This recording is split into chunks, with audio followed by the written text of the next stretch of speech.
Singapore शहर में आर्यन अपनी पत्नी जिया के साथ अपने भैया भाभी के साथ रहता था। आर्यन की भाभी प्रीति काफी नकचड़ी थी। वो बिल्कुल नहीं चाहती थी कि आर्यन और जिया उसके साथ उस घर में रहें। इसीलिए वो हमेशा अपने पति संदीप से इसकी शिकायत किया करती थी। कितनी बार कहा है आपको, मुझे आपके भाई और उसकी पत्नी के साथ रहना पसंद नहीं है और मैं बिल्कुल नहीं चाहती कि उन्हें पिताजी के छोड़े हुए जमीन जायदाद में हिस्सा मिले। मैं खुद यही चाहता हूँ भाग्यवान, इसलिए आज मैं कोर्ट में जाकर आया हूँ और एक वकील को घूस खिलाकर एक फर्जी वसीयत के कागज तैयार करा लिए हैं, जिसमें साफ साफ लिखा है कि पिताजी जाने से पहले सारी चीजें मेरे नाम कर गए थे। अब बस कल सुबह की देर है। वाह पतिदेव, क्या तरकीब लगाई है आपने। आर्यन और जिया स्वभाव के बहुत अच्छे थे। घर का सारा काम जिया अकेले किया करती थी और आर्यन अपने पिता की बिरयानी की दुकान में काम किया करता था। अगले दिन का सूरज उगता है। संदीप और प्रीति आर्यन और उसकी पत्नी दोनों को घर से निकाल देते हैं। भैया, ये आप नहीं कर सकते। दीदी, हमसे क्या गलती हो गई? आप हमें घर से निकाल देंगी तो हम कहाँ जाएंगे? कहीं पर भी जाओ, बस मेरे घर पर वापस मत आना। और आर्यन, तुम्हें काम पर आने की भी जरूरत नहीं है। उस बिरयानी की दुकान को भी पिताजी मेरे नाम पर करके गए हैं। अब जाओ तुम दोनों और खुद का कुछ कर लेना, बस वापस यहाँ मत आना, समझे? रहने की ही बात है तो थोड़े दिन किसी रेलवे स्टेशन पर सो जाना। गरीब लोग वहीं पर तो सोते हैं। आर्यन अपनी पत्नी को लेकर सिंगापुर रेलवे स्टेशन चला जाता है और खाने के लिए कुछ चीजें लेता है। वो पूरा दिन उसी रेलवे स्टेशन पर बिताते हैं। न सिर पर छत, न बदन पर चादर। जैसे जैसे दिन बीत रहा था, खाना भी कम हो रहा था। हम खाएंगे क्या? खाने के लिए कुछ नहीं बचा है। तुम चिंता मत करो, यहीं ठहरो, मैं कुछ करता हूँ। आर्यन थोड़ी दूर जाकर लोगों से खाने की भीख मांगने लगता है। खाना, खाना, किसी के पास कुछ खाना है तो खाना दे दो। मेरी पत्नी भूखी है, खाना दे दो, कोई तो कुछ दे दो।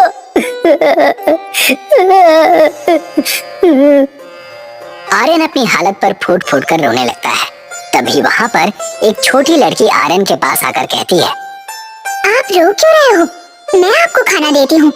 आज मैं अपना टिफिन लाना भूल गई और मम्मी ने मुझे आज बिरयानी और मेरे दोस्तों के लिए मोमोज पैक करके दिए हैं। आप रोइए मत, मैं आपको अपना टिफिन देती हूँ। बेटी, तुम्हारा बहुत बहुत शुक्रिया। ईश्वर हमेशा तुम्हारे साथ रहे, ईश्वर से मेरी यही प्रार्थना है। तभी रास्ते में एक बूढ़ी औरत कमजोरी की हालत में लोगों से खाना मांग रही थी। कोई खाना दे दो, नहीं तो मैं जी नहीं पाऊंगी। आर्यन उसे देखकर रुक जाता है और बूढ़ी औरत से कहता है, जी माँ जी, मैं थोड़ा सा खाना आपको देता हूँ। मैं अपने हिस्से का खाना आपको दे देता हूँ। मुझे बस इतना खाना चाहिए था जिससे मेरी पत्नी का पेट भर जाए। तुम नेक इंसान हो, तलाशा हर जगह तुम्हें उसी तरीके से जैसे कोई समुद्र में मोती ढूंढता हो। हर बार पत्थर हाथ में आते हैं, मगर आज इस समुद्र में मुझे मोती मिल गया। वो बूढ़ी औरत अचानक से परी में बदल जाती है। जिस बच्ची ने तुम्हें ये टिफिन दिया था वो मैं ही थी बेटा। भूखमरी की हालत में भी तुमने मुझे खाना दिया। अब से तुम कभी भूखे नहीं सोओगे। धीरे धीरे सब जो तुमने खोया है उसका दुगना तुम्हारे पास आ जाएगा।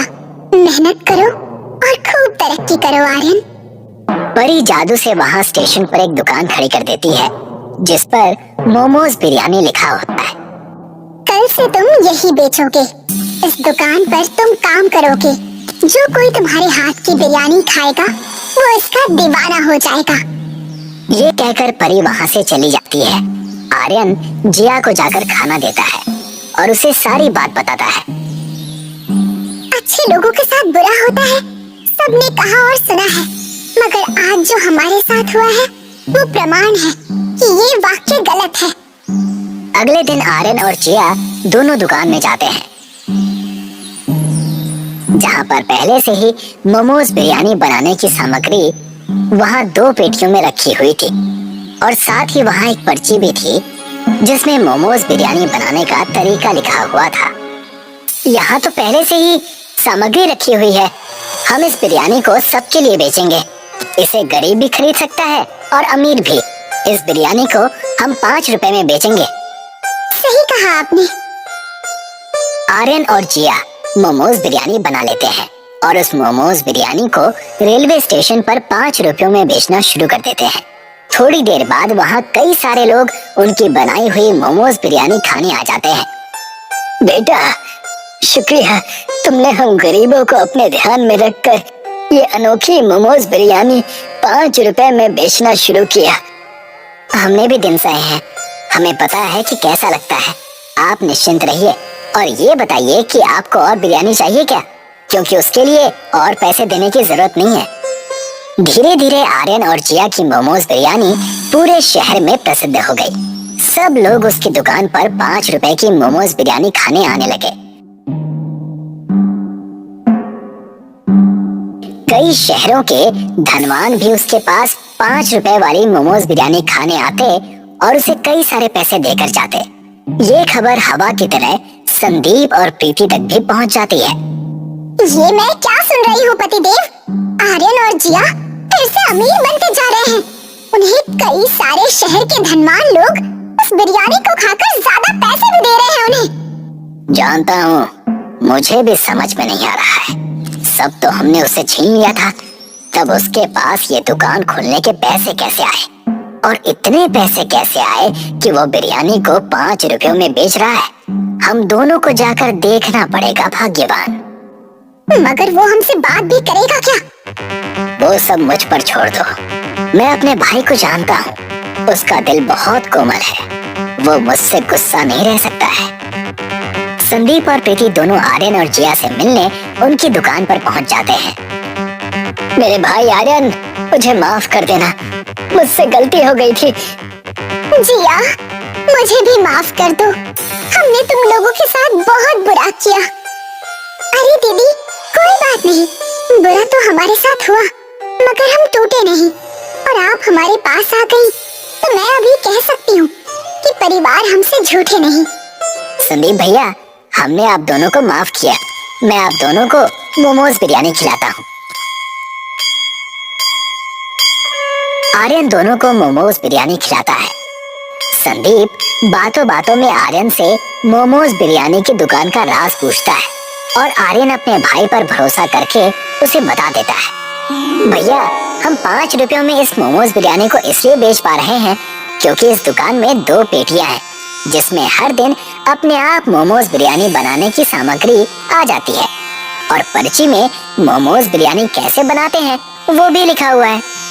इसलिए ये मोमोज बिरयानी खाने में इतनी अच्छी लगती है। अच्छी बात है, बहुत अच्छी बात है। मोमोज बिरयानी के लिए शुक्रिया। अब हम चलते हैं, मगर हम आगे भी तुम दोनों से मिलने आते रहेंगे। संदीप और प्रीति घर लौट जाते हैं। कहा था ना मैंने, वो आर्यन मुझसे गुस्सा नहीं रह सकता। और देखा किस तरीके से मैंने उससे सब उगलवा लिया। वो 2 पेटियां और वो पर्ची, हमें बस वही चाहिए। फिर हम भी मोमोज बिरयानी बेचेंगे, वो भी ज्यादा भाव में। सोचो सोचो पतिदेव, कितने पैसे होंगे हमारे पास। कुछ योजना बनाओ। मैंने योजना सोच रखी है भाग्यवान, बस तुम मेरे साथ चलना। अगले दिन रात को आर्यन और जिया अपनी दुकान को बंद करके चले जाते हैं और संदीप और प्रीति रेलवे स्टेशन में प्रवेश करते हैं। प्रवेश करते ही उन्हें वो बच्ची मिलती है जिसने आर्यन को मोमोज और बिरयानी की टिफिन दी थी।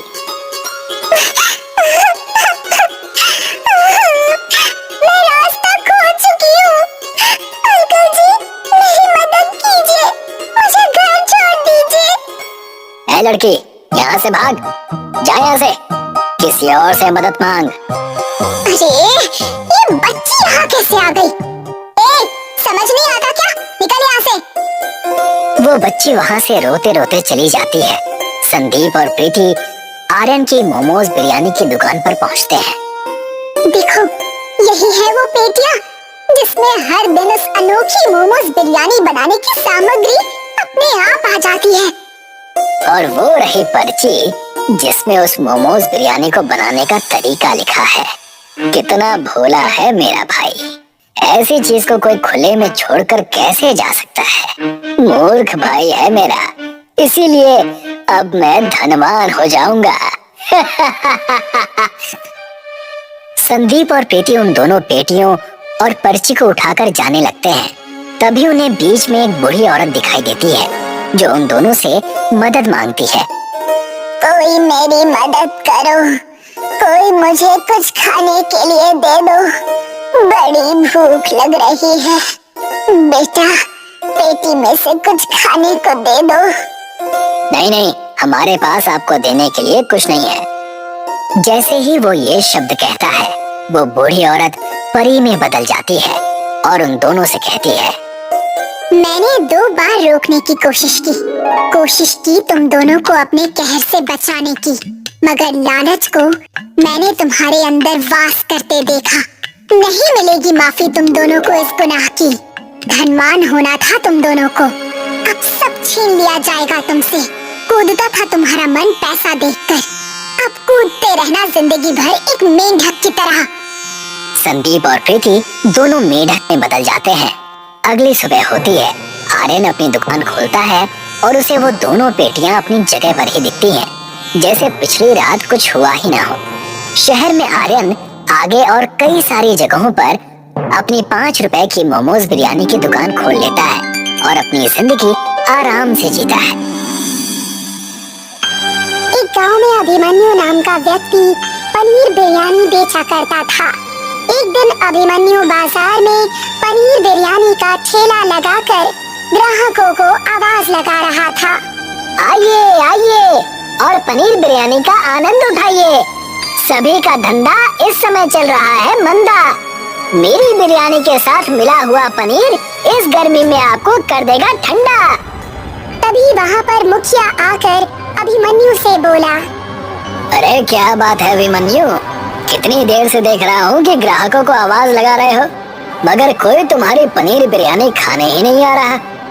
ऐसी बात नहीं है मुखिया जी, कुछ देर बाद देखिएगा कि कितने ग्राहक मेरे ठेले पर आकर बिरयानी खाने का आनंद उठाएंगे। अभिमन्यु, ये गर्मी का मौसम है, तुम पनीर बिरयानी बेचने की बजाय कोई नया आइटम क्यों नहीं बेचते? नहीं मुखिया जी, पनीर बिरयानी मेरे पिताजी भी बेचा करते थे और उन्होंने ही मुझे पनीर बिरयानी बनानी सिखाई थी। मैं इस धंधे को नहीं छोड़ूंगा। कुछ देर में अभिमन्यु के ठेले पर लोगों की भीड़ लगने लगी और देखते ही देखते अभिमन्यु की पनीर बिरयानी खत्म हो गई। मुखिया मुस्कुराते हुए अभिमन्यु से बोला, मान गए अभिमन्यु, तुम्हारी पनीर बिरयानी का स्वाद गर्मी में भी लोगों को अपनी ओर खींच लाता है। अभिमन्यु मुस्कुराता हुआ घर चला गया और मुखिया भारी मन से अपने खेत की ओर चला गया। खेत पर उसका भतीजा चंदू मुखिया का इंतजार कर रहा था। चाचा जी, क्या आपने अभिमन्यु से बात की? हाँ, मैंने अपने तरीके से उससे कहा कि वो पनीर बिरयानी की जगह कोई और आइटम क्यों नहीं बेचता, मगर उसने मना कर दिया। चाचा जी, अभिमन्यु की पनीर बिरयानी इतनी प्रसिद्ध है कि अगर मैं उसके सामने कोई दूसरा आइटम का ठेला लगाकर बेचूंगा तो वो नहीं बिकेगा। मेरे रोजगार का क्या होगा? चिंता मत करो चंदू, मैं कल कोई उपाय सोचकर तुम्हें बताता हूँ। इधर अभिमन्यु की पत्नी बिंदिया अभिमन्यु से बोली, कल तुम्हारे पीठ पीछे मुखिया जी घर पर आए थे, बोल रहे थे कि गर्मी का सीजन चल रहा है, तुम अपने पति से कुछ और बेचने के लिए क्यों नहीं कहती? ये मुखिया जी भी ना मेरे पीछे हाथ धोकर पड़ गए हैं।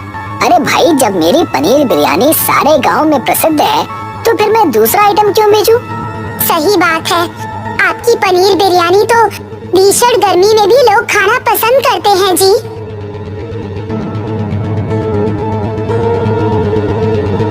अगले दिन मुखिया अपने भतीजे चंदू से बोला, मैंने उपाय सोच लिया है चंदू, तुम आज से अभिमन्यु के ठेले के सामने पनीर बिरयानी ही बनाकर बेचोगे। चाचा जी, आपको लगता है कि मेरी बनाई हुई पनीर बिरयानी ग्राहक खरीदेंगे? पूरी बात तो सुन लो चंदू, तुम अपने ठेले के अगल बगल अच्छी वैरायटी के छाते भी लगाओगे ताकि लोगों को बैठने में सहूलियत हो। और तो और तुम हर पनीर बिरयानी की प्लेट के साथ एक कोल्ड ड्रिंक लोगों को मुफ्त पिलाओगे। चाचा जी, इस तरह से तो मुझे मुनाफा कम और घाटा ज्यादा होगा। मूर्ख कहीं के, जब तुम ऐसा करोगे तो सारे ग्राहक तुम्हारी तरफ खुद ब खुद खींचे चले आएंगे। एक बार उसके ग्राहक टूटकर तुम्हारे पास आ गए तो उसके बाद तुम अपनी मर्जी के मुताबिक बिरयानी की प्लेट के दाम रख सकते हो। तुम नहीं जानते चंदू, इस देश में लोग मुफ्त का माल देखकर बड़े ही जल्द खींचे चले आते हैं। और रहा सवाल अभिमन्यु का, तो उसके ठेले के साथ मुझे क्या करना है, ये मैं अच्छी तरह से जानता हूँ। अगले दिन चंदू मुखिया के कहे मुताबिक उसने अगल बगल में अच्छी वैरायटी की छाते वाली कुर्सियां भी रखवा ली और ग्राहकों को आवाज लगाने लगा। आइए आइए, आप सबने अभिमन्यु की घटिया पनीर बिरयानी का बहुत स्वाद चखा है। एक बार मेरी बनाई हुई स्वादिष्ट पनीर बिरयानी खाइए और मुफ्त में कोल्ड ड्रिंक का आनंद उठाइए। एक ग्राहक चंदू से बोला, अरे भैया, क्या तुम वास्तव में एक प्लेट पनीर बिरयानी के साथ एक कोल्ड ड्रिंक मुफ्त दोगे? हाँ हाँ भाई, मैं मजाक नहीं कर रहा। और तो और तुम अभिमन्यु के ठेले पर गर्मी में पनीर बिरयानी खाते थे और यहाँ इस छतरी के नीचे आराम से बैठकर पनीर बिरयानी का आनंद उठाओ और इस गर्मी में ठंडी ठंडी मुफ्त कोल्ड ड्रिंक का भी आनंद उठाओ। अरे वाह भैया, फिर तो मजा आ जाएगा। कुछ ही दिनों में अभिमन्यु के सारे ग्राहक टूटकर चंदू के ठेले के पास पनीर बिरयानी का आनंद उठाने लगे। अभिमन्यु की आमदनी खत्म हो गई। अगर मुखिया का भतीजा एक कोल्ड ड्रिंक मुफ्त में दे रहा है तो आप भी क्यों नहीं कोल्ड ड्रिंक मुफ्त में देते हैं जी? ये कैसी बातें कर रही हो बिंदिया? एक तो मैं लोगों को वैसे भी बहुत सस्ते में पनीर बिरयानी बेचा करता था। अगर मैं कोल्ड ड्रिंक मुफ्त में दे दूंगा तो इस तरह से तो मुझे अपना घर भी बिकता हुआ नजर आ रहा है। अब मुझे समझ में आ रहा है कि मुखिया जी बार बार मुझे ये धंधा छोड़ने के लिए क्यों कहते थे। आज मैं मुखिया जी से बात करके ही रहूंगा। शाम के समय अभिमन्यु मुखिया के घर पर चला गया। अभिमन्यु को देखकर मुखिया बुरा मुंह बनाता हुआ बोला, क्या बात है अभिमन्यु, यहाँ क्यों आए हो? देखिए मुखिया जी, मुझे नहीं पता कि आपकी मुझसे क्या दुश्मनी है, लेकिन आपका भतीजा मेरे साथ सही नहीं कर रहा। क्यों भाई, इस गांव में क्या तुम्हें ही पनीर बिरयानी बेचने का अधिकार है? नहीं मुखिया जी, मैंने ऐसा तो नहीं कहा, लेकिन आपका भतीजा चंदू मेरी बिरयानी की बुराई हर ग्राहक से करता है और आखिर वो मेरे ही ठेले के सामने बिरयानी कैसे बेच सकता है? अभिमन्यु, तुम अपनी हद से ज्यादा आगे बढ़ रहे हो। हर किसी के धंधा करने का अपना अलग अलग तरीका होता है। और हाँ, अब जब बात यहाँ तक आ ही गई है तो फिर ध्यान से सुनो। तुम्हारे पिता ने वर्षों पहले मुझसे कर्ज लिया था जो कि उन्होंने मुझे नहीं लौटाया। तो आप कहना क्या चाहते हैं मुखिया जी? तो तुम उनके बेटे हो, इसीलिए तुम्हारा फर्ज बनता है कि तुम अपने पिता का कर्ज चुकता करो। मेरी आर्थिक स्थिति इस वक्त खराब है मुखिया जी, वो भी आपके भतीजे की वजह से। कोई बात नहीं, तुम्हारा ठेला किस काम आएगा? कल तक अपने ठेले को यहाँ खड़ा कर जाना, नहीं तो मैं तुम्हारे ठेले को तुम्हारे घर से ही उठवा लूंगा। अभिमन्यु मुंह लटकाकर वहाँ से चला गया।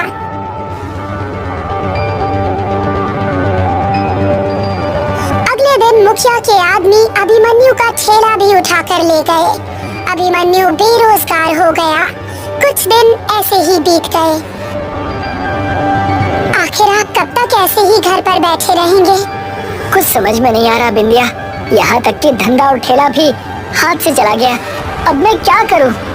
मुखिया ने जरूर आपसे झूठ बोला है। आपके पिताजी को स्वर्ग सिधारे तो कई वर्ष हो गए हैं। उन्होंने तो आपसे कभी जिक्र नहीं किया कि मुखिया से उन्होंने कुछ पैसे उधार लिए थे। जानता हूँ बिंदिया, लेकिन जानते हुए भी मैं कुछ नहीं कर सकता। अब तो लगता है कि जैसे इस गांव को छोड़कर जाना पड़ेगा। वैसे भी अब मेरा यहाँ मन नहीं लगता। इतना बोलकर अभिमन्यु क्रोध से एक बक्से पर लात मार दी। बक्से से कुछ सामान नीचे गिर गया। ये क्या किया आपने? ये तो आपके पिताजी का पुराना बक्सा था। अभिमन्यु ने अपनी पत्नी की बात का कोई जवाब नहीं दिया और वो बक्से से गिरे एक बहुत पुराने कागज को पढ़ने लगा। ये आप क्या पढ़ रहे हैं जी? क्या है ये तो पिताजी की हैंडराइटिंग है बिंदिया।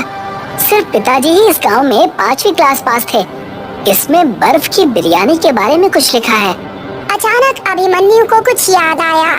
मुझे याद आ रहा है, पिताजी बर्फ की बिरयानी के बारे में माँ से बात तो क्या करते थे कि वो एक दिन बर्फ की बिरयानी बनाकर बेचेंगे। लगता है ये वही है। अगर ऐसी बात है तो फिर आप बर्फ की बिरयानी क्यों नहीं बेचते? अगर आपके पास पैसे नहीं हैं, तो मेरे पास एक चांदी का हार पड़ा हुआ है। आप उसको गिरवी रखाइए और अपना धंधा फिर से शुरू कीजिए। अभिमन्यु उसी दिन उस हार को गिरवी रखकर कुछ पैसे ले आया और चावल खरीदकर अपने पिताजी के लिखे नुस्खे के अनुसार चावल को पकाकर उसके ऊपर बर्फ मिला दी। बिंदिया, बर्फ की बिरयानी तो बनकर तैयार हो गई। आपके साथ मैं भी बेचने का प्रयास करूंगी। हम अपनी पुरानी जगह पर धूप में ही खड़े होकर इसे बेचेंगे। अभिमन्यु बिंदिया के साथ अपनी पुरानी जगह पर चला गया और आवाज लगाने लगा। आइए भैया आइए, आप सबने पनीर बिरयानी बहुत खाई है। एक बार आप बर्फ की बिरयानी खाकर ठंडा ठंडा कूल कूल होने का आनंद उठाइए। तभी एक ग्राहक वहाँ आकर बोला, अरे भैया, पनीर बिरयानी, छोले बिरयानी, नॉनवेज बिरयानी के बारे में तो सुना था, बर्फ की बिरयानी के बारे में पहली बार सुना है। देख रहे हैं कितनी भीषण गर्मी है। एक बार बिरयानी को खाने का आनंद उठाइए और ठंड का मजा लीजिए। लाओ भैया, एक प्लेट लगा दो। अभिमन्यु ने एक प्लेट में बर्फ की बिरयानी उस ग्राहक को दे दी। बिरयानी खाते ही वो ग्राहक बोला, अरे भैया, बर्फ की बिरयानी को खाकर तो मुझे ऐसा लग रहा है जैसे कि दिसंबर की सर्दी आ गई हो। उस ग्राहक की बात सुनकर सभी ग्राहक अभिमन्यु के बर्फ की बिरयानी पर दौड़ पड़े। कुछ ही दिनों में अभिमन्यु की बिरयानी अपने गांव में और आसपास के सभी गांव में प्रसिद्ध हो गई। अभिमन्यु की बर्फ की बिरयानी जो भी खाता उसे भीषण गर्मी में भी गर्मी नहीं लगती। एक दिन अभिमन्यु की पत्नी अभिमन्यु से बोली, आपके पिताजी की बर्फ की बिरयानी का नुस्खा अगर हमें नहीं मिलता तो हम तो सड़क पर आ गए थे। तुम सही कह रही हो, पिता पिता ही होता है। इस संसार से जाने के बाद भी उन्होंने हमारी सहायता की। मैं चाहती हूँ कि इस भीषण गर्मी में बेचारे बहुत से गरीब लोग गर्मी की वजह से परेशान हैं, जिनके घर पर ना कूलर है और ना ही पंखा, आप उन्हें ये बर्फ की बिरयानी मुफ्त में खिलाइए। अभिमन्यु को अपनी पत्नी का सुझाव पसंद आया और अभिमन्यु उस दिन से गरीब लोगों को बर्फ की बिरयानी मुफ्त में खिलाने लगा। अब गांव में जिसे भी गर्मी लगती वो अभिमन्यु के पास आ जाता और अभिमन्यु ने गांव में एक दुकान खरीद ली। अब वो गांव में ही दुकान पर बर्फ की बिरयानी बेचा करता। ये देखकर चंदू मुखिया से बोला, चाचा जी, हमारी सारी योजना पर पानी फिर गया। सही कहते हो तुम। पता नहीं इस चंदू के पास बर्फ की बिरयानी बनाने का नुस्खा कैसे आ गया। उसकी बर्फ की बिरयानी खाने के बाद किसी को गर्मी ही नहीं लगती। अब तो दूर दूर से लोग आकर उसकी बिरयानी खाने लगे हैं, और वो भी सिर्फ इसी वजह से खाते हैं ताकि वो अपने शरीर की गर्मी भगा सके। तो फिर कुछ कीजिए चाचा जी। जब दुश्मन ताकतवर हो जाए तो फिर उससे दुश्मनी नहीं बल्कि समझौता करना चाहिए। चलो मेरे साथ।